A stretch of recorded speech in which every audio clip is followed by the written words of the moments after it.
संजय जी, अगर हम दक्षिण भारत साइड देखें तो पहला सोमवार, और जबकि हमारे उत्तर भारत में देखें तो तीसरा सोमवार है सावन का। ना सिर्फ शिव जी बल्कि कहेंगे पूरे शिव दरबार की पूजा हो रही है। किस प्रकार से प्रसन्न किया जाए बाबा को? जी, बड़ा सुंदर प्रश्न किया है। और अभी हम सबसे पहले जो है त्र्यंबक की बात कर रहे थे, और आपने त्र्यंबकेश्वर की बात की, त्र्यंबक की बात करी। त्र्यंबक का अर्थ एक बार बता देते हैं सबको। त्र्यंबक का अर्थ होता है जो तीन नेत्र रखते हैं, जिनके पास तीन नेत्र हैं, वो भगवान शिव हैं। और कहा जाता है कि वर्तमान, भूत और भविष्य तीनों के जो ज्ञाता हैं वो भगवान शिव हैं। और त्र्यंबकेश्वर का हमने दर्शन किया, और आपने नीलकंठ का की बात करी, बैजनाथ धाम की बात करी। तो अभी हम जो मंदिरों के दर्शन कर रहे थे, तो आज का एक ऐसा दिन है, तीसरा जो सोमवार है, आज तीसरा ही सोमवार है, इसको त्र्यंबक के रूप में ही हम देख रहे हैं। और इस सोमवार को आज विनायक जयंती भी है, भगवान गणेश जी की चतुर्थी भी है, विनायक चतुर्थी का दिन भी है।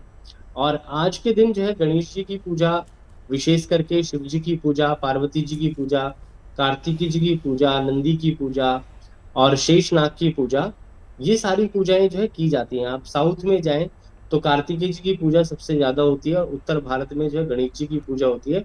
तो ये भगवान का, कहते हैं, शिव शक्ति का मिलन जो है, उस प्रकार से जो है आज का दिन है।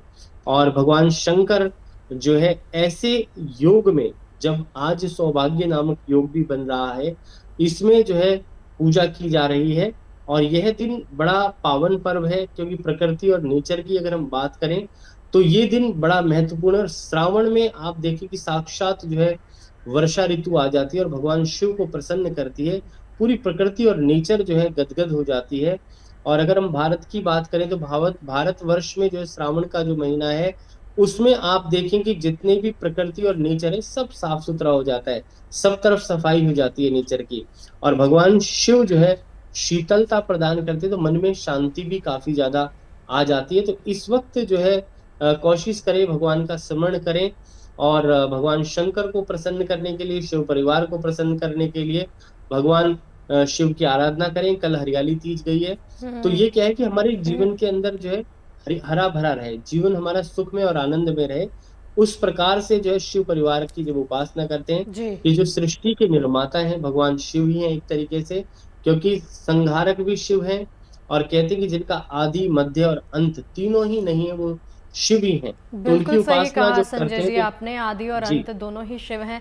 संजय जी, आपसे ही मेरा एक और सवाल है। सवाल ये है कि उज्जैन में महाकाल को भगवान शिव को राजा के रूप में पूजा जाता है। देश में और कौन कौन सी ऐसी जगहें हैं या मंदिर हैं या दिव्य स्थान हैं जहां पर भगवान को ऐसे पूजा जाता है, अगर आप बता सकें तो?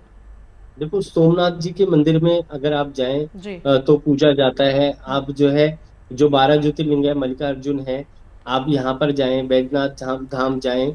आप जो है नीलकंठ महादेव के यहाँ जाएं।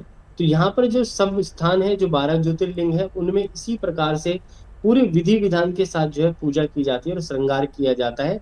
और सोमनाथ जी में खासकर कहा जाता है कि सोमनाथ जी का जो मंदिर जब निर्माण हुआ, तो जो 27 नक्षत्र हैं, उनमें जो 27 नक्षत्रों में जो है जो दक्ष की पुत्री है रोहिणी, तो उनके साथ उनका विवाह हुआ। इसीलिए जो है सोमनाथ जी के मंदिर में भी बड़े विशेष तरीके से जो पूजा की जाती है। और जो नक्षत्र, जितने भी नक्षत्र हैं, उनके नाम से ही जो है उस मंदिर में पूजा होती है। और ये क्या है कि प्राकृतिक है, नेचुरल चीजें हैं।